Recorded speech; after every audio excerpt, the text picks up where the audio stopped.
Salut, c'est Iterenarchi et aujourd'hui je vais vous donner mon avis sur le dernier chapitre de l'attaque des titans, c'est parti. Malheureusement je suis à moitié déçu de ce chapitre et si je devais noter sur 4 la fin, ça serait 2 sur 4, niveau dessin et fight. On est servi et c'est parfait, mais au niveau drama on aurait pu faire beaucoup mieux et pour les révélations il faut interpréter pour comprendre, ce qu'ont fait tous les autres youtubeurs. Je n'ai pas pu faire de vidéo avant pour plein de raisons personnelles et surtout pour avoir du recul et non donner un avis à chaud. Je vais d'abord dire ce qui m'a plu et ce qui m'a déplu et peu importe la fin, SNK restera un chef-d'œuvre et mon manga préféré. Ce qui m'a plu c'est le fait du réalisme en sachant que c'est une fin douce et amère, que la guerre ne s'arrêtera jamais et que ce n'est ni une happy end ni une fin dramatique même si j'aurais préféré cette dernière. Ce qui est bien aussi c'est l'interprétation des révélations sur Ymir Fritz qu'on peut essayer de comprendre parce qu'au final de mon point de vue c'est une sorcière qui manipule tout le monde. À commencer par Eren, elle est très glauque car son seul but était de juste voir Mikasa embrasser Eren et au moins ça a permis de débarrasser le monde de sa malédiction des titans. Ça n'aurait pas pu arriver sans Erwin même s'il n'y aurait plus de guerre avec lui. Et honnêtement je ne comprends toujours pas pourquoi Armin a été sauvé, c'était dans le bon vouloir d'Ymir par le biais d'Eren sûrement. Ensuite là où les actes d'Eren deviennent étranges pour moi c'est totalement normal sauf le fait de s'écrouler de honte dans l'eau devant ce qui devrait être le contraire Armin. C'est un peu décevant mais Eren aurait pu très bien continuer à tout dévaster, seulement c'est la volonté d'Ymir qui l'a dépassé, il ne pouvait pas faire autrement. Après pour la révélation que c'est Eren qui a tué sa mère, on aurait pu le savoir avant, mais le mettre à ce moment signifie pour moi que c'est Ymir Fritz qui a fait tout ça pour qu'Eren soit enragé après. Pareil pour Kruger qui dit Mikasa et Armin, tout vient d'Ymir Fritz, et pareil pour l'envie de tout détruire d'Eren, c'est Ymir Fritz qui fout le bordel partout. C'est seulement après la mort d'Eren que ce dernier est libre, car il était esclave d'Ymir Fritz, peut-être qu'il est un oiseau et j'accepte sa mort pour une raison personnelle.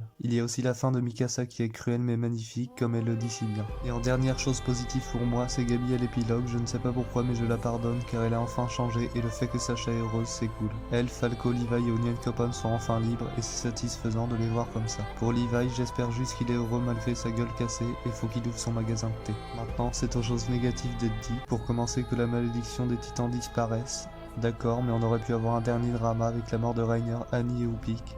Mais non, ils survivent tous et c'est rageant, au moins un mort, mais non. Ensuite le fait que Müller soit encore con et cohérent, et Armin fait un discours, à la limite j'accepte que ça le fasse changer d'avis mais pas quand il ose dire qu'il a tué Eren alors que c'est faux.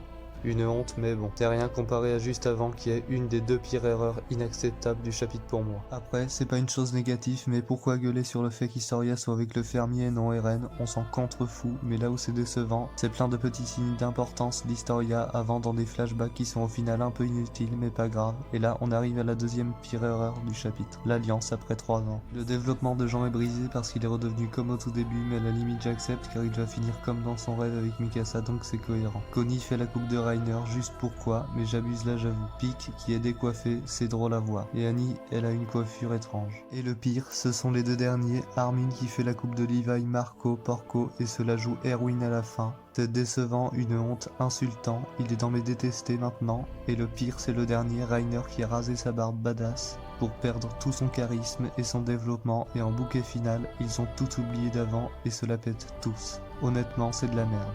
Désolé d'être grossier, mais ça m'énerve vraiment. C'était mon avis et en dernière surprise, il y aura des nouvelles pages supplémentaires pour la fin. J'espère juste une chose, je peux comprendre que les fans veulent voir les humains qui sont dans les titans colossaux et moi aussi. Mais il faut que l'on sache où est passé Jelena, tout peut être interprété à la fin sauf ça. On peut juste théoriser qu'elles sont en prison, sinon je vois pas quoi d'autre il peut avoir dans ces pages bonus. Merci pour tout et n'oubliez pas de liker, commenter, partager et de vous abonner. Merci infiniment.